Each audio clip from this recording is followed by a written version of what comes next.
వరంగల్ ఖమ్మం నల్గొండ జిల్లాల పట్టభద్రుల శాసనమండలి నియోజకవర్గ కుటుంబానికి నమస్కారం. ఇది ఒక ప్రత్యేకమైన ఎన్నిక. దీంట్లో కేవలం గ్రాడ్యుయేషన్ పూర్తి చేసిన 3 సంవత్సరాల తర్వాత మాత్రమే ఓటు నమోదు చేసుకుంటున్న ఎన్నిక ఇది. అంటే ఇది సమాజానికి ఒక దిక్సూచి లాంటి ఎన్నిక. ఈ ఎన్నిక ప్రత్యేకత మనందరికీ కూడా తెలుసు.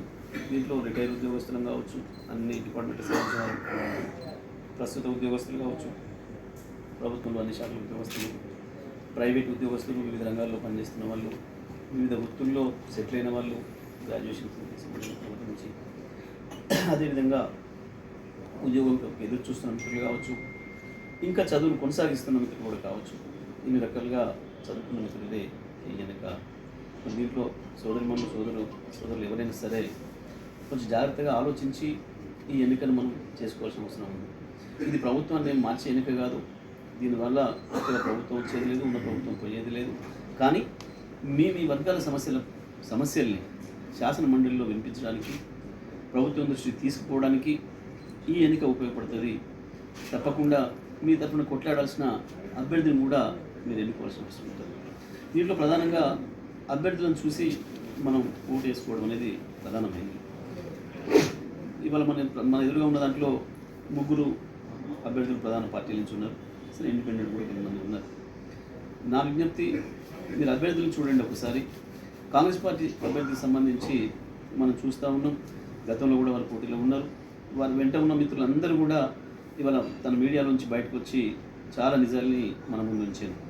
వారు మీడియాను అడ్డం పెట్టుకొని ఏమేమి పనులు చేస్తున్నారు, ఎట్లా చేసినారు, ఎన్ని పొరపాట్లు జరిగినాయి, మహిళల పట్ల ఎట్లా ప్రవర్తించినాడు అనే విషయాన్ని, ఎన్ని కేసులు నమోదైన విషయాన్ని, ఏ రకంగా తన ఆర్థిక పరిస్థితి గత 3-4 ఏళ్ల క్రితం ఏముంది, ఇప్పుడు ఏముందనే విషయాన్ని కూడా ఆ మిత్రులందరూ కూడా చెప్పినారు. మనకు స్పష్టంగా అర్థమైపోయింది ఆయన ఏంటి, ఆయన క్యారెక్టర్ ఏంటి అనేది. ఆ తర్వాత మనకు బీజేపీ నుంచి కూడా ఒక అభ్యర్థి ఉన్నాడు.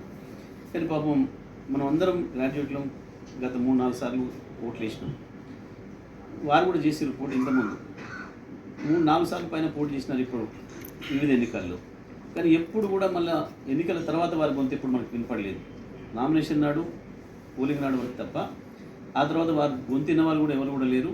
మనందరికీ కూడా తెలుసు. మరి వారికే గొంతు లేదు, మన గొంతులన్నీ వారికి ఇస్తే మనకు అయ్యే ఉపయోగం కూడా లేదు. వారి శాసన మండలిలో మన కొరకు మాట్లాడతారని కానీ, మన కొరకు కొట్లాడతారని కానీ మనం అనుకోవడానికి కూడా వీల్లేదు. అటువంటి అభ్యర్థి ఉన్నారు అక్కడ.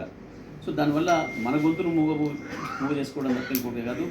మరి ఆ పద్ధతిలో కాకుండా బీఆర్ఎస్ పార్టీ అభ్యర్థి రాకేష్ రెడ్డి, మీరు చూస్తున్నారు గత కొంతకాలంగా వారి యొక్క మాట విధానం కానీ, వారు పనిచేసే విధానం కానీ, మరి ఉన్నత విద్యను అభ్యసించి బయట ఇతర దేశాల్లో స్థిరపడే అవకాశం, మంచి శాలరీతో తీసుకునే అవకాశం వచ్చినప్పటికి కూడా మాతృభూమికి సేవ చేయాలని చెప్పి ఇక్కడికి వచ్చి, ఉద్యమ సందర్భంలోనే ఇక్కడికి వచ్చి తను పనిచేస్తున్న విషయం మనందరూ కూడా మనం చూసినాం. ప్రత్యక్షంగా మీడియా ద్వారా చూసినాం, సోషల్ మీడియా ద్వారా కూడా చూసినాం. వారు ఒక పద్ధతిగా, నిబద్ధతతోని వారు మాట్లాడిన విధానమైన ఇంకోటైనా మనం చూస్తూ ఉన్నాం. మరి తప్పకుండా మన గొంతును వారికి ఇస్తే దాన్ని శాసన మండలిలో సమర్థవంతంగా వినిపించగలిగిన శక్తియుక్తులు ఆయనకు ఉన్నాయి. అవసరమైతే మన కొరకు రోడ్డు మీదకి వచ్చి పోరాటం చేయడానికైనా సిద్ధంగా ఉండగలిగిన శక్తి కూడా వారికి ఉన్నట్లు మనకు కనబడుతూ ఉంది. మరి ఇటువంటి పరిస్థితులలో తప్పకుండా మన గొంతు, మన సమస్యలను ప్రభుత్వాన్ని వినిపించడానికి ఉపయోగపడాలి. కాబట్టి మరి దీంట్లో అందరిలో చూసినప్పుడు ఒకరిద్దరు ఇండిపెండెంట్ అభ్యర్థులు కూడా ఉన్నట్టున్నారు. కానీ వారి ప్రభావం అంతగా లేదు. ఒకవేళ ఎవరైనా మిత్రులు ఆ ఇండిపెండెంట్ అభ్యర్థులకు వేస్తున్న వాళ్ళు ఎవరైనా ఉంటే, తప్పని పరిస్థితిలో మీకు ఏదైనా సీరియస్ ఆబ్లిగేషన్ ఉంటే ఆ మిత్రులందరూ కూడా కనీసం సెకండ్ ప్రిఫరెన్స్కి వచ్చేసరికైనా రాకేష్ రెడ్డికి వేయండి.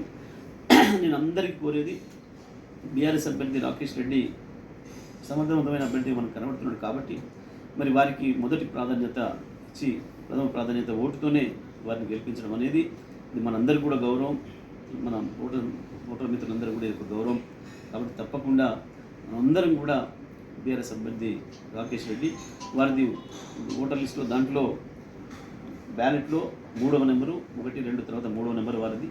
మరి వారి ఫోటో పక్కన ఉన్న బాక్స్లో 1 అనే గీతను మాత్రమే గీసి తప్పకుండా ప్రథమ ప్రాధాన్యతతోని వారిని గెలిపించి మన ఎన్నిక యొక్క గౌరవాన్ని పెంచుకుందామని చెప్పి మీ అందరూ కూడా తెలియజేస్తూ అందరికీ నమస్కారాలు.